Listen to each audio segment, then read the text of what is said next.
Hello everybody, Happy New Year, first day of the year. I'm not much for laying around or just not doing anything, so I'm out in the shop, and today we're going to talk all about the power hammer. Last video I asked if anybody was interested in sheet metal stuff, because I haven't been doing much, and not a whole bunch of people, but a couple said yeah. And I'm talking with a younger guy who's just getting into metal shaping, and he's at the point in his work or beginning career where he's thinking about a hammer.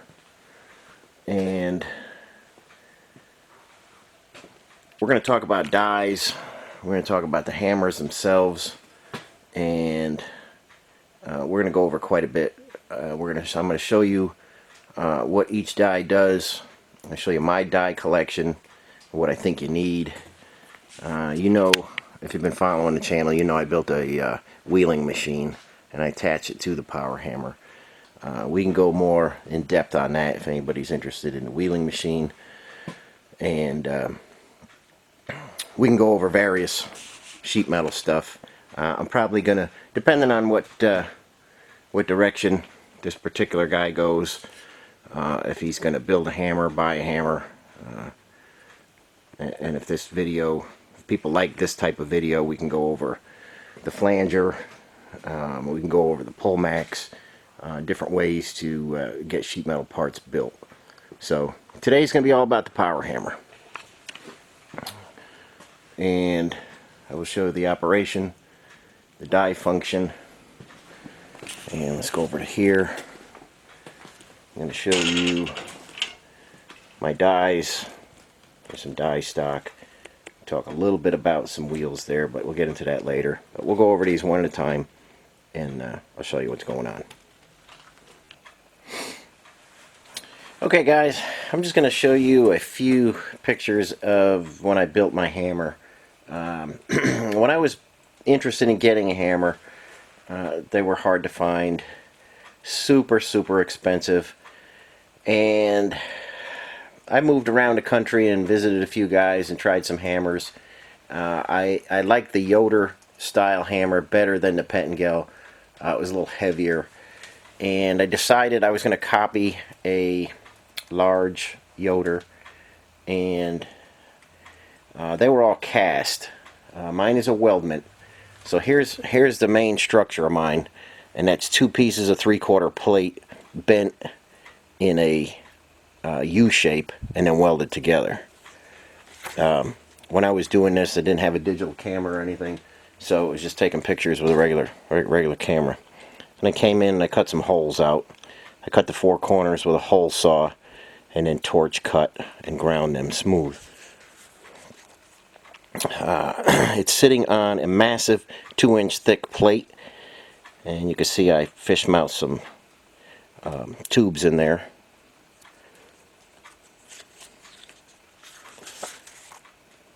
There's some side pieces to hold the tie bars. Again, just 3/4 plate welded, cut and welded, and making a pattern to fill in. There's a pattern of my arm. Yoder used a few different arms. This is the pattern I decided on. And again, that's a 2-inch main plate with 1/2-inch bent steel to make it kind of look like a casting. So I'm just welding that together. There's my upper cradle. Again, just bent, and then some plate added. There's our main surface where our linear bearings are going to be.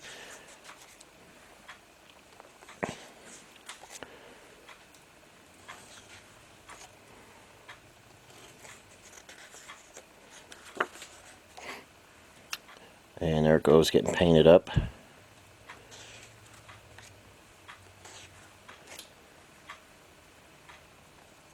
Starting to put the arms on it.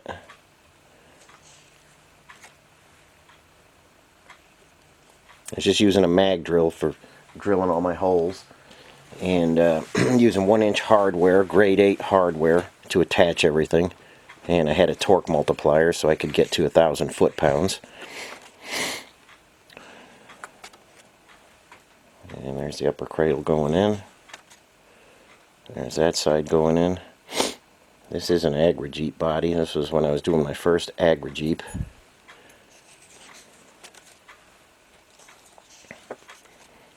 There's a shot of the slides and the linear bearings, which are in my main unit here.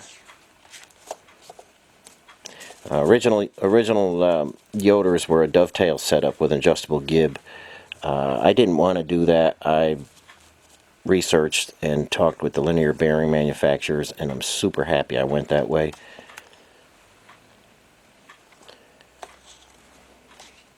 And there's the finished machine.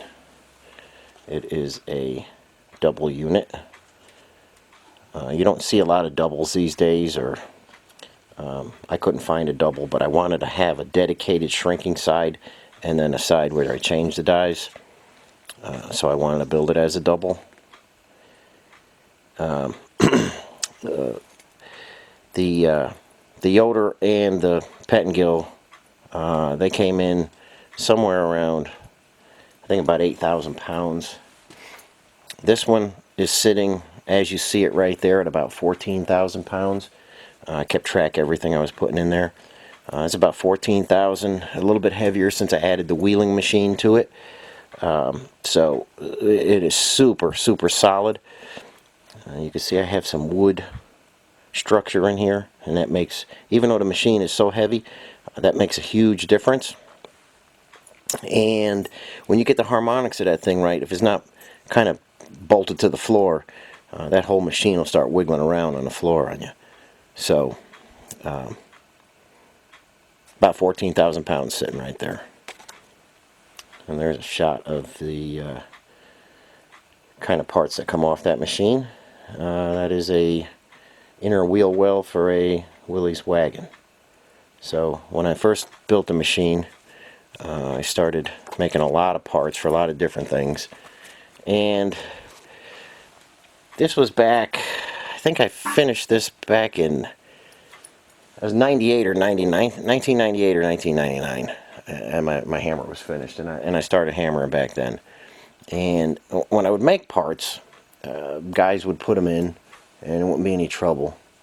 And then as the years went on, the older guys kind of stopped doing the work and retired, or I don't know what happened, but the new generation of guys putting parts in, I would sell parts like this to people, and they had a very difficult time putting them in. So there's a definite change in the quality of the people trying to put the parts in. There's a lot of hammer guys that are retiring. There's not a lot of people coming up these days at all. You know, this is basically the second person in my entire 30-something years of restoring vehicles that has shown interest in a hammer. So the guys that are hammering now are retiring faster than they're being replaced by new guys. And the same thing's going to happen when I retire. There's nobody coming up behind me. My hammer will probably just get sold to whoever. But there's nobody coming up. And that's why I've kind of taken interest when somebody wants to build a hammer or buy a hammer. I like to try and help them out and show them what's what. So I just wanted to show you the hammer that I built. And we'll move on, do some hammering and some die talk, and hang in there with me. Okay, guys, one of the critical things in your power hammer is how you attach your dies. This is 10-degree sides, and I think you can see the dies got 10-degree sides. This front area has a 1-degree taper on it. And I've got wedges here. This has been done since the beginning of time when they were making these. You find some power hammers have set screws. Some of them have weird ways of holding dies. This just takes a couple smacks. That 1-degree wedges right in there, and that die is set. They're easy to come out.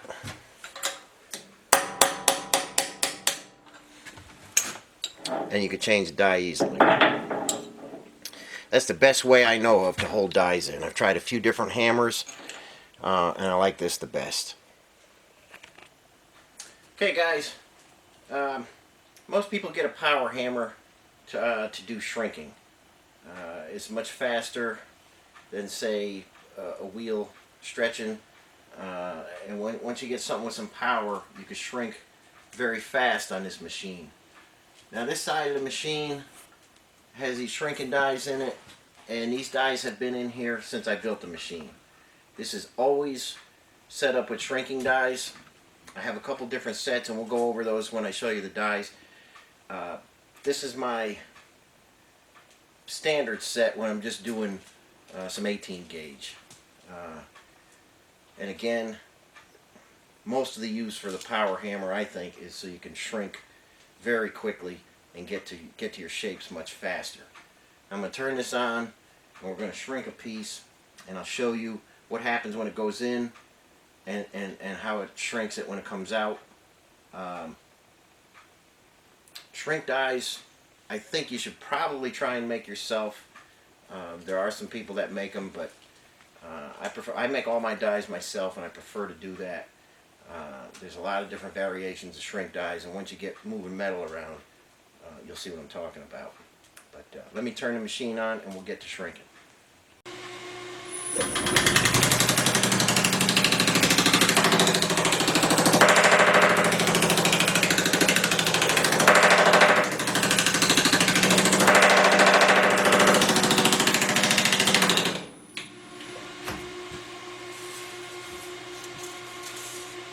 Okay, guys, what you're going to do is raise a tuck like this, and then when we pull it out, it's going to get set down, and the metal is going to shrink into itself. I'll show you a few more.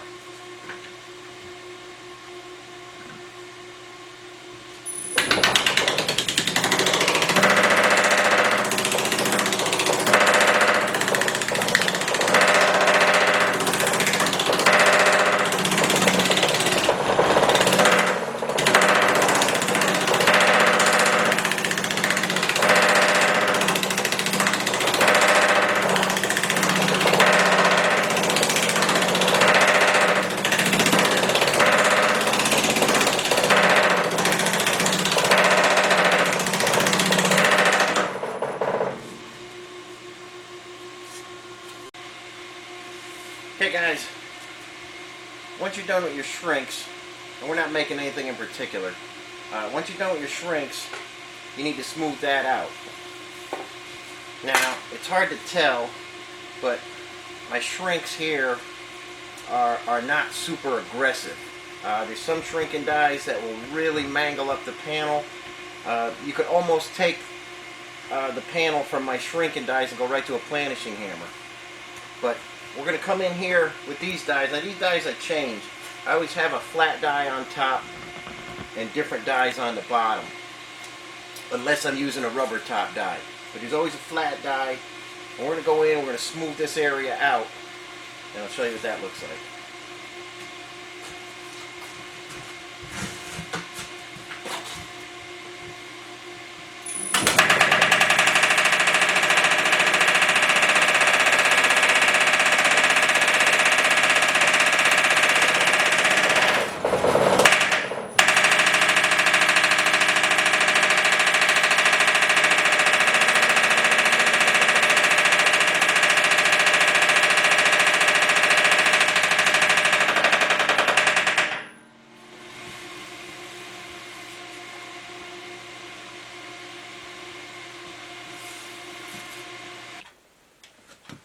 Okay, we're going to talk a little bit about dies. This is my other set of shrinking dies. You can see it's just a standard thumbnail shrinking die, but it's massive. Okay, now normally I'm working an 18 or 19 gauge steel, but there are times when I need to work in 16 and 14, or there's times when I want to stack a bunch of 18 gauge sheets and shrink 3, 4, or 5 of them at a time. These are very aggressive, but they're relieved for thicker material. So just depends how fast I need to get something done. I'll put that set of shrinking dies in. That's my standard smoothing die that goes on the other side.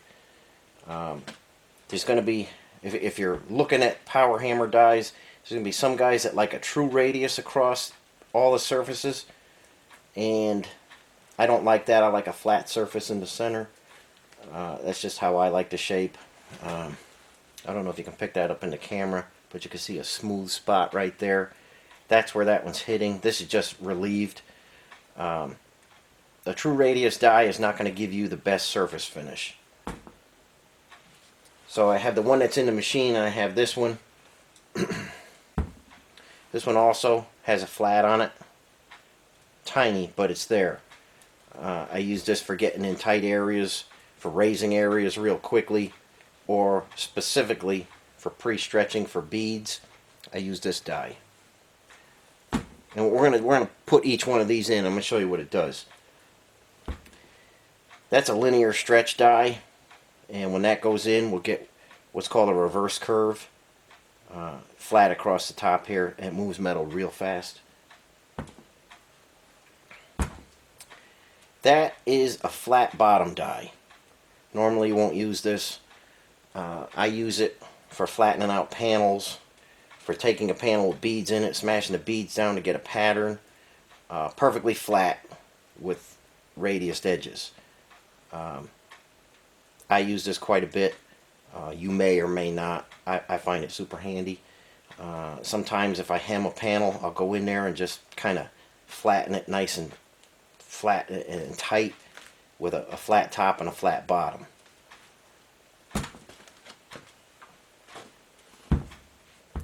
Next thing we have is a soft, that's a piece of polyurethane in there, rubber top die. And I have some various other dies specifically made out of a different material. All these dies here that you see are made out of S7. These are made out of Flexor, which you call Flexor is I believe 8620 steel. These are not hardened because we used a rubber die. This stretches extremely fast and it raises areas extremely fast. Now I just want to show you what I mean about having a flat area. These are some dies that I made for the wheeling machine. And I hope, can you see that flat area right there? Mm-hmm. Okay, a lot of guys wheeling as well, they want a perfect radius across there. This is a radius, a flat, and a radius. It moves metal better and it leaves a better finish. Same thing with this one. It's got a flat in the center. Tiny radius, flat through the center. It moves metal faster and it leaves a better finish. All my dies are made that way, and if you're not getting the surface finish you want and you spend a lot of time at the planinshing hammer, put a little flat on the top of your die. It won't hurt anything. Okay, here's what the dies start out like. This is a solid chunk of S7 steel. I make the dies, polish them, send them out for hardening. They come back between 57 and 59 Rockwell. So I'll take a bar like that, I'll put it in the milling machine, and I'll cut my 10 degree on each side down there, and then I'll chunk that up into different dies. But there's the beginning of a die, and then we just put the shape we want in that. I think it's kind of critical, and not necessary, but I think it's kind of critical you make your own dies as well. You could get exactly what you want. Stuff that you get off the shelf just isn't going to do it for, well, never did it for the kind of jobs I'm doing. It might do it for you, but if you make your own dies and you get a milling machine and some sanders and some cutters and stuff, and you make your own dies, you'll be much happier. Okay guys, I think the power hammer is critical for pre-stretching. You could do it in a planinshing hammer, you could do it by hand, But let's say we wanted to run a bead down here. As curved panel, we want to run a bead around a curved panel, even a straight panel. We want to not distort the panel. Pre-stretching is the way to go. Let me just show you how fast that die will pre-stretch.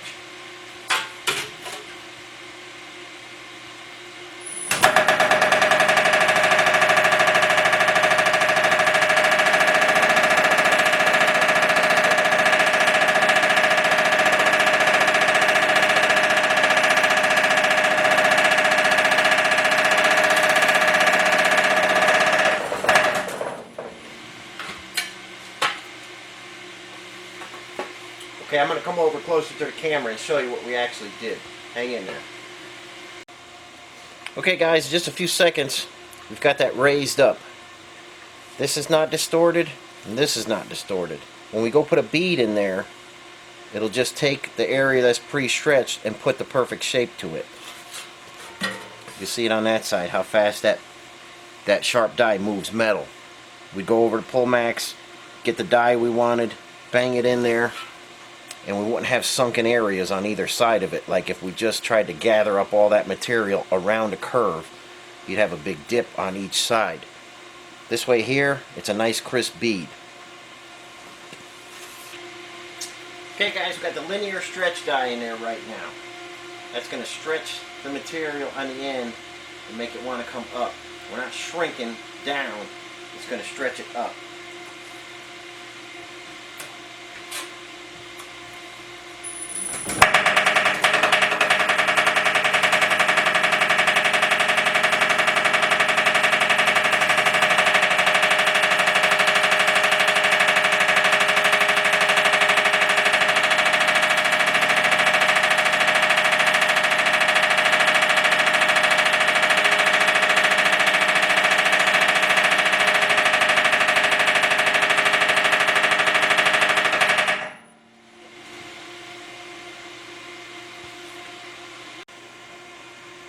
Okay guys, on a linear stretch, you see what's going to happen there.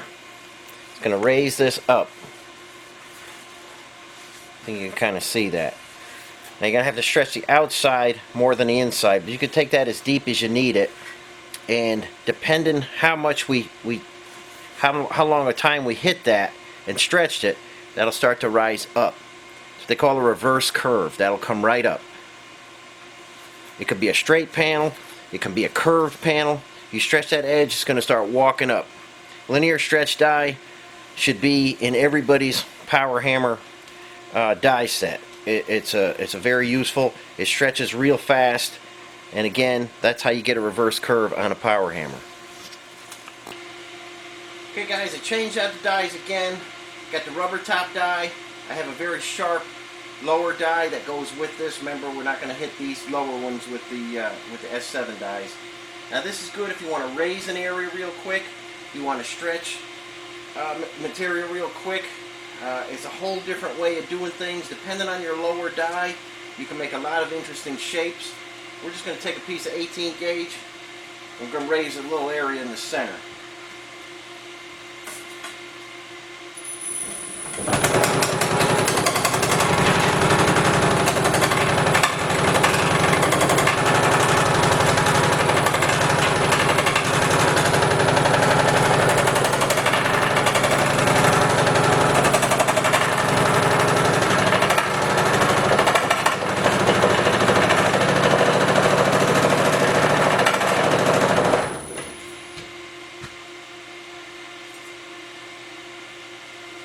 Okay, we've got a real sharp area raised there. We'll go across here. I'll show you what happens that way.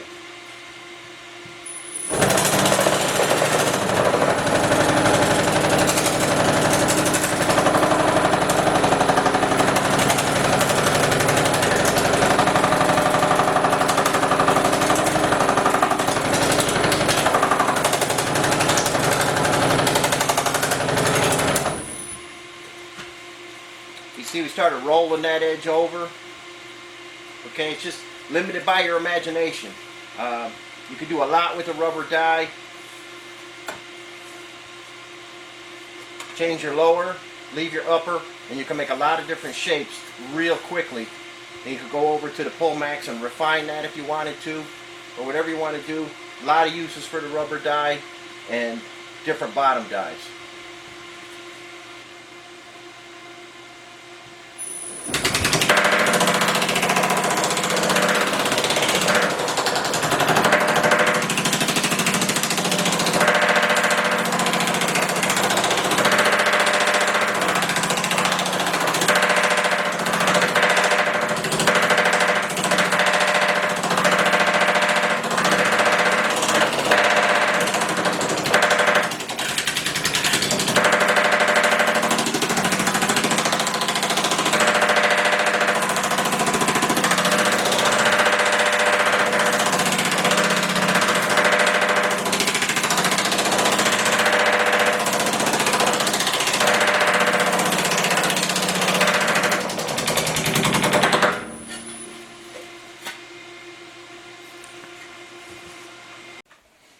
Okay guys, again, shrinking is going to be your main use for your power hammer. There's a lot of other uses, but it'll get you to your parts much, much faster. If you're thinking of getting a power hammer, they are very expensive when you find an original. I believe Bailey Tool Company, the guys that put out the gold machines, they got them anywhere from $8,000 to $80,000. I've seen Yoder sell for $50,000. I've seen Pettingell sell for $50,000. I'm super happy with the one I built. And this is before, like I say, this is back in the 90s, so steel wasn't as expensive as it is now. But you could still build a nice hammer if you want to for a lot less than you could buy an original for and then have to restore it. And power hammers are funny because the guys that run them, I think if you're looking for a power hammer, you probably know the few guys that are out there that are running them. Some guys are giving classes. There's a couple guys up in Massachusetts giving classes. A lot of guys are miserable and they won't talk to you. And a lot of guys will tell you that you can never run a hammer. They're the only people on the planet that can run a hammer. You're gonna meet a whole lot of different people. I'm trying to give you real world information. If you want to get going, I had some help on this build. When I first started this build, I was looking for a spring, and I met a guy out in Michigan named Rick, a fantastic guy who helped me with the design of this. My buddy Mike helped me with the machine work on this. You'll need a few people to help you along your way. If you have any questions, just put them below. I can help you with anything you need. I've got patterns for this if you need them. I've got the part numbers for the linear bearings and stuff like that. It's worked out fantastic. Keep them greased and they run forever. It's 20-something years on this hammer and I haven't had to change anything yet. So if you're motivated and you want to go for it, you need some assistance, just send me a comment below. We're going to go over and give one more talk about the dies, and I'll meet you over there next. Okay guys, whether you build or buy a hammer, don't get suckered into thinking you need a million different dies and spend a boatload of money on dies. A good set of shrink dies, some planishing dies, a linear stretch die, and a sharp die are going to get you 99% of your parts made. The rubber die, you know, is a luxury. I like to use it. It does come in handy. You could shape your bottom dies any way you want. And I do think making the dies, when I started on the hammer build, I had a tag sale bandsaw. I got an old Gorton milling machine, and I had to just chip away at the dies.